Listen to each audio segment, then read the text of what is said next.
You know, if you had told me a year ago that I would be doing 3 episodes of a Superman series in 1 week because I'm just kind of that into it, I wouldn't have believed you. But here we are. Hey everyone, Connie here. Welcome to Princess of Gay. And yeah, we're here with another blind reaction to My Adventures with Superman, the third one this week. It's wild to think about, but I've just gotten a lot into this series. It's exciting, it's fun, it's entertaining, and it sucks that it's only 10 episodes because that means, especially with doing another one today, we're closing in. We're closing in on the finale. Now, this series has actually been doing fairly well, so I believe it will get picked up for a second season. Don't know when that's going to end up coming, but I do believe it will be picked up. The question is, will this end up ending on a cliffhanger at all? Because if counting this episode, we have 3 more episodes, right? Then, like, no, we have 4 more episodes counting this one. Yeah, this is 7. 7, 8, 9, 10. Yeah, we have 4 counting this one. It's 3 not counting this one. But even so, unless they just like rush into like the stuff with Task Force X and the big story, which they could do, especially considering last episode was kind of important for giving us some backstory to that. Unless they do that, though, I don't feel like there's enough time to really resolve this. And hell, maybe it just won't get resolved by the end of the season. Task Force X might be just a continuous villain force throughout this entire series. I would like that, honestly. I don't think they need to necessarily be defeated right away. But we do now have Professor Ivo working with them, and by his statement, he's being forced to work with them. It's against his will. But it's going to be interesting to see where that all goes. On top of that, we have the history now with them and the Cadmus labs, which in this continuity are old hat. They're completely gone. They're completely like destroyed and defunct. And funny enough, kind of for a weird reason, like in this continuity, Cadmus were kind of good guys, which is weird to think about, because it's like when I think of Cadmus, honestly, the first thing that comes to my mind nowadays is Young Justice, and it's like I would not have called them good guys in that. I wouldn't say they were like the worst of the worst or anything, but they definitely had some negative motives. Let's put it that way. They did create Superboy in that continuity, and had a lot of other wild shit going on. In this continuity, they were just a science division that was dedicated to helping improve the world instead of making weapons and shit. And Task Force X didn't like that, so they were sent to wipe them out, basically. And yeah, that's kind of concerning. Now, the funny thing is, the general, who we know values human life, is presumed to have been part of Task Force X back then. At least from what I can tell. Like, it seems like he's been there for a while, considering the brain was clearly scared of him. But we don't know his full, I guess, views on all of that. Now, speaking of all of this, though, I do want to be open and honest with you. I watch reactions to this series, like I do with a lot of shows I react to. I watch other people's reactions, especially when it's a series that I really want to watch the episodes again and again for.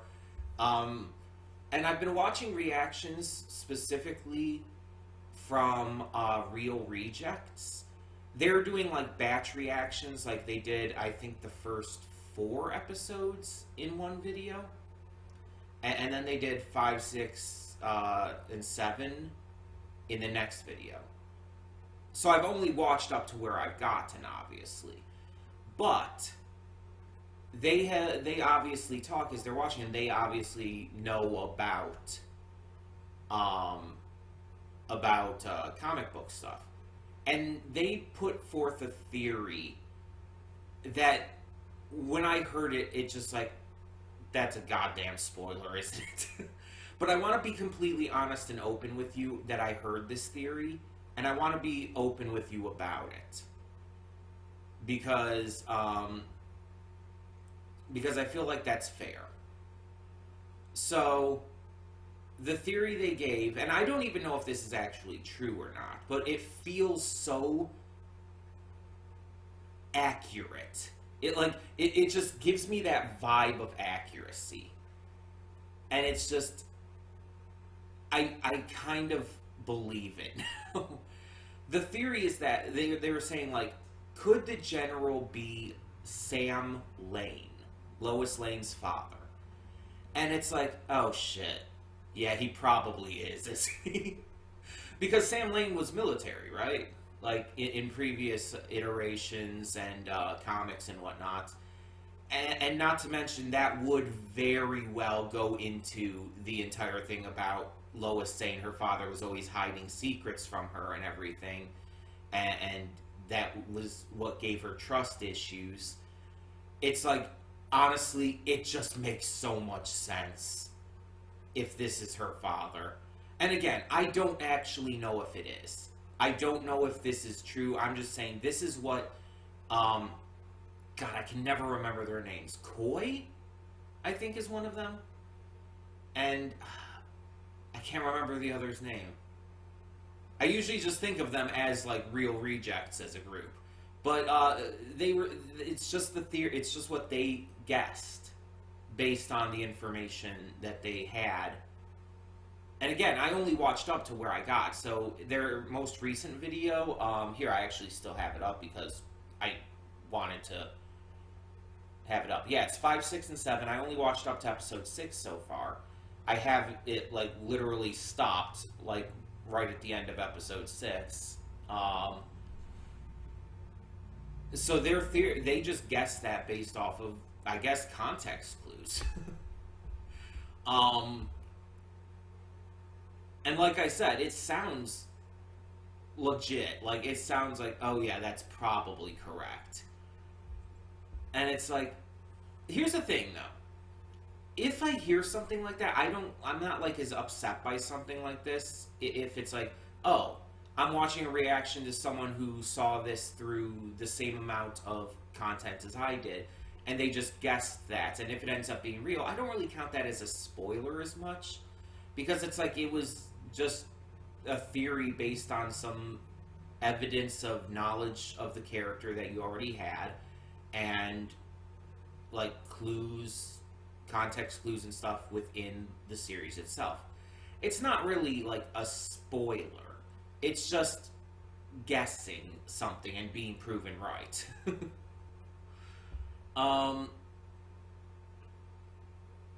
But it's still like, I still kind of wish I hadn't heard that at the same time. Just because I would have loved to like be surprised by that if that is the case. But like I said, I want to be open and honest with you that they did say that, and I did watch that video. So I heard that theory. Again, do not know if it's true. Cannot say on that.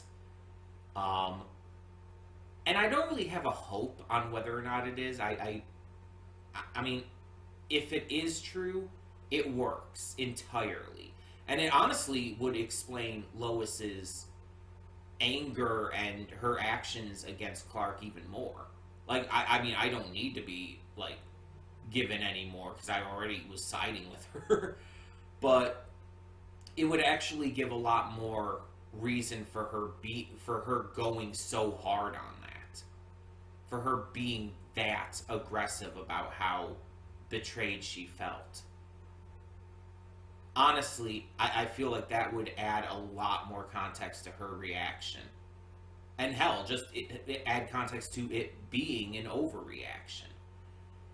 That would be a big fucking deal. Like, and if it's not the case, if he's not her father, if the general is just someone else, then okay. It's just someone else, and the theory was wrong. I mean, no skin off my back. It wasn't my theory. So yeah, I guess we'll see. But if it's even revealed this season at all, who knows? But he is the only one who hasn't really been given an identity in Task Force X. Because Agent Slade Wilson has been given, we know who he is, and we know who Amanda Waller is. Like, their identities aren't being kept secret, but he's just been referred to as the General. It's like, that's very much trying to keep his identity a secret. Right? So, I don't know. But we're going to get this started and hope for the best. So, when the screen fades to black, pause this redirect and go to the description below. Follow the link to the reaction, and after you watch it, come back here to the redirect and resume play. Because after it fades to black, then fades back in, everything from that point forward will be my afterthoughts and will contain spoilers to the episode. So, that being said, thank you so much for tuning in, and I will see you at the reaction. And we are back, and we'll begin with spoilers in 3, 2, 1, now. So, this is a different look for Mr. Mxyzptlk. Very different. Though it's not the first time he's had a different look from his normal small, bald man with the bowler hat kind of thing. Because if you've ever seen the Lois and Clark series, he was actually played by Howie Mandel in that, and it was basically just Howie Mandel. Like, he didn't really look any different than he normally does. Well, normally did in that time, of course. Obviously, nowadays he doesn't have hair and a beard. Well, actually, he does have a beard right now. It's just not as thick as his beard back then. But anyway. Yeah, so Imp from the 5th dimension. I don't think he's normally like a chaos god, though.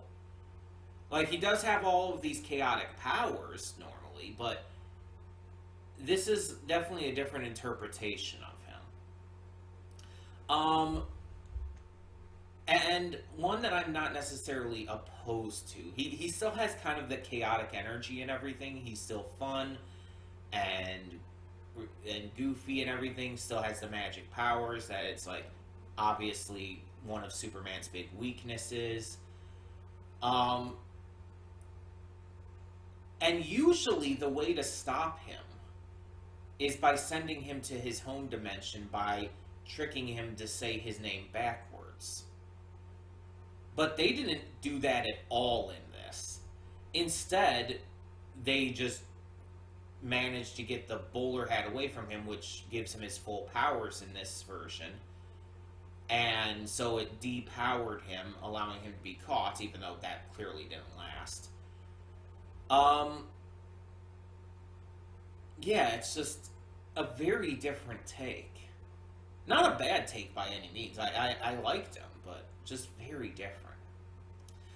This episode also gave us the Council of Lois Lanes, which was created by the Prime Lois, who I think was like probably the very first animated Lois ever. Um, and when it showed like the hall of the council and everything, we saw like other Lois Lanes. I think I saw like the one from Superman the animated series in there. Um, so that's pretty neat. uh, yeah, it's just a wild idea, and we find out some notable info. Lois finds out the name of Clark's home planet, which I hope she does share with him. But she finds out that he's from Krypton. Um, or does Clark wait? No, I think Clark found that out. Yeah, yeah, because Mr. Mix's Piddlix said it. Sorry. No, Lois finds out about the evil Superman. She finds out that not all Supermen are good, or at least stay good. For example, I mentioned the Injustice one. In that universe, Superman is kind of driven to become bad. Basically, Joker kills Lois Lane and everything. Superman becomes a tyrannical dictator because of it. It's weirdly kind of sad when you think about it, because it's like he's just like, he became so depressed over over the love of his life being horrifically murdered, that he just lost his mind and became evil. It's tragic, but also like, that doesn't excuse his actions or anything. But yeah, that's just one example. There definitely have been Supermen who have gone bad, or who just are bad. Hell, we just watched a movie recently with that. Um, Superman Red Sun. So we've literally just seen an example of that just recently, and I like that. I like that this character, who normally is supposed to stand for, you know, positivity, justice, and everything. I like that there are iterations of him that are just not good, that are just bad people. Because it allows the character as a whole, and the various iterations of such, to feel more nuanced, to feel like there's more to him. Like, a bad day could cause him to snap. Obviously, a really bad day, but still. And the thing is, if you think about it, Superman is scary. Like, the invulnerability, the powers, it's like, that's a frightening prospect. So you want Superman to be a good guy, because as a bad guy, he's almost unstoppable. There are always exceptions to that rule. Obviously, with enough intelligence, kryptonite, and or magic, like, you can stop him.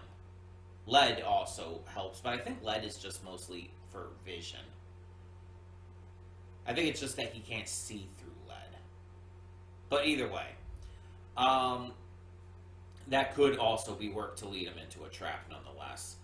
But he has been defeated.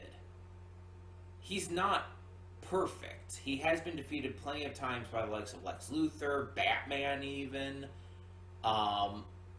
Brainiac, obviously Darkseid and whatnot, Doomsday. It's like, he can be stopped. It's just very difficult.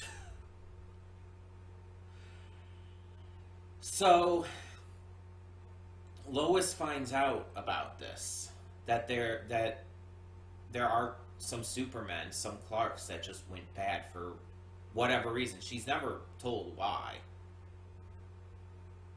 And now she also has a shard of kryptonite on her, which again could be very bad, because obviously that hurts Clark. And if somehow Task Force X or some other villains got a hold of that, that would be extremely bad. So, excuse me. That's a really interesting prospect that they're building towards here. That obviously, the kryptonite's gonna be important. It's obviously being set up. I'm just very fascinated by this series. Like, I was not expecting the multiverse to come into this anytime soon. That's a big thing to just drop on the series, especially for basically just what seems like a single episode for now. Like, I based on what we got here, I don't think the multiverse is going to continue to be a big thing in the rest of this season. It might come back in like next season, but I think that was mostly just to show off, let's be honest, Mr. Mxyzptlk being one of Superman's most formidable foes, as well as to show off, like, just this kind of idea. Because let's be honest, multiverse stuff is big right now. And there's some people who are, who say they're sick of it because it's like, it is such a big thing right now. But let's be honest, the multiverse has always been a part of comics. It's like, and DC, Marvel, doesn't matter. It's like, it's always been a thing. And it's always going to be a thing. People who are complaining that there's too much multiverse stuff in comic book movies right now, it's like, that's just comic book movies. Like, that just makes sense. Like, multiverse stuff is kind of a big deal with comics. And right now, with, like, the MCU, like, literally, the MCU is centered around that right now. We are in the multiverse saga. That's the point. Yes, it's all about the multiverse. And the thing is, not even every movie or project from the MCU right now is even, like, having a focus on that anyway. It's just, it's the overall focus of things. And so, I'm sure there's some people out there who are bitching about the multiverse being in this, but it's like, why wouldn't it be? It just kind of makes sense that it would eventually be. And again, especially if you're going to have Mr. Mxyzptlk in here, which it kind of feels like you almost have to, because again, he's one of Superman's biggest, most formidable enemies.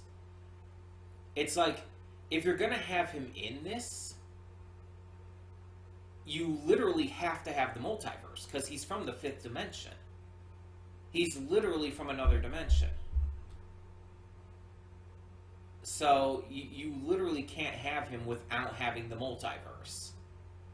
To some degree. Yeah, I'm just, like, really fascinated by all of this. And I'm excited to see where all of this goes. This is definitely setting up a lot for... excuse me. For the rest of this season and possibly even beyond. So... I don't know if we're going to see Mr. Mxyzptlk or the Council of Lois Lanes again in this season. I'm thinking probably not, but we will definitely be seeing them again in the future of the series, probably in season 2. I'm just really into this. Like, this is great. I was so caught off guard though. It's like when he opened the door. And we see the guy. It's like, my first thought was like, "Hey, it's the Blue Imp guy, like from the opening." But then he's like, just instantly introduces himself, and it's just like, "Okay, I'm getting overloaded here." that's Mr. Mxyzptlk. What? I was so caught off guard that was him too. It's like, because again, I'm so used to him looking a certain way in most iterations. Like, yeah, again, the Howie Mandel one looks different, but that was for a live-action show, so it's like, yeah, he's gonna look different. That just makes sense. But for an animation, I never would have guessed that was him. I had no idea, fucking clue who the blue imp kid was going to be. Like, I had no guess on that. But I wouldn't have guessed Mr. Mxyzptlk. The funny thing is, as well, I think I mentioned Mr. Mxyzptlk earlier in the series. I think I was like listing off a bunch of villains that could pop up, and I think he was one of the ones I mentioned, along with the likes of Lex Luthor and Doomsday and whatnot. But it's just, okay. Honestly, I'm kind of surprised I wasn't spoiled on this. Like, I've seen this blue elf kid. I've seen him like just scrolling through Twitter, but I didn't know who he was. I just saw like very briefly shots of him, and it was mostly just random stuff. So there was like really no clues to give me on who he was. I'd see him, and obviously he's in the opening. I didn't know who he was at all. I knew he had something to do with it because I saw one shot of him with Clark, but I just never really paid much attention, so I just usually scrolled past, and I'm glad I somehow wasn't spoiled. Because that was really surprising and really caught me off guard, like to a point where it's like I'm just like trying to play catch up and I had to pause it. But I mean, hey, that's entertainment, I guess. I hope you were entertained by that, by my just overload of confusion. I'm very interested to know more about the Council of Lois Lanes, though. So I hope that when and if they do return, and I'm thinking it's when, not if.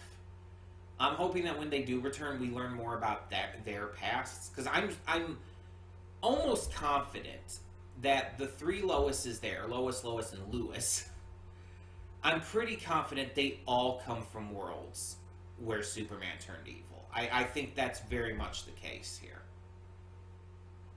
Based on the way they were reacting towards our Superman, I think that they have just an innate distrust in Clark Kent at this point. It very much came across that way. And again, I don't think they're evil by any means. I think that they're trying to be good. I think that, like, calling themselves peacekeepers, I think that that's legitimately what they're trying to do. But again, they're just aggressive about it. And it's like, if they are all people who have been burned by their incarnations as Superman, that would make a lot of sense. I also kind of want to know what happened to Lois Prime, because they talk about her only in the past tense. Is she just, dead? Did she just, die, from old age and stuff at this point? How old is the Council of Lois Lanes? I kind of, by the way, am not the biggest fan that all the Loises we saw, which, mind you, wasn't a lot, in the current day. I'm kind of a little disappointed that they all were just variations on our Lois. I think they said the universe we're following here is Earth 12, I think they said. But I'm kind of disappointed that all of them were just kind of variations on that, when it literally shows so many other different kinds of variations that have existed. It's like, why couldn't you have a little more variety with them? They didn't all have to look like just variations of this one. Like, the leader could have still been. But then have, one of them being, gender bent, basically. That's interesting, but still was very much, visually a variation on our Lois. So I just wish there was more, like visual variation there, more differences in their appearances. Um, you could have done so much with that, other than just having one be a cyborg and everything. It's like a little generic, a little bit generic for another universe's Lois to be a cyborg. It's like, come on. But it's not bad. It's just I just wish there was more variance there, and maybe we will see more variance in the future. Because honestly, we didn't see a lot of them. Like even the alternate Jimmy Olsen was still just a gender bent. There was still no other difference there. In fact, there was actually a lot that they shared in common. Like they were even both flame birds, which apparently is rare. Apparently, there's not a lot of Jimmy Olsens who are doing that kind of thing. But yeah, I understand why they kind of made them a little closer to home, but I just feel like I would love to see more actual variants, like outside of just like, oh, this was Lois Prime, very different from all the rest of us, I guess. I actually would want to see one like in the current day as part of the group. You know what I mean? Someone that's just different, like notably different, not just like, oh, I'm a cyborg. But either way, tell me your thoughts on this episode of My Adventures with Superman. And don't worry, this is definitely the last one for this week. Also, I'm hopefully gonna slow down, but I don't know. I mean, I'm just going as I go. If I want to react to more, I want to react to more. But now we have 3 episodes left, 8, 9, and 10, and we'll just tackle that as we tackle that. And then afterwards, we'll figure out what's going to take its place. But yeah. Let me know, like I said, let me know your thoughts down below. And for now, I'm Connie, and I'm signing off. See y'all next time.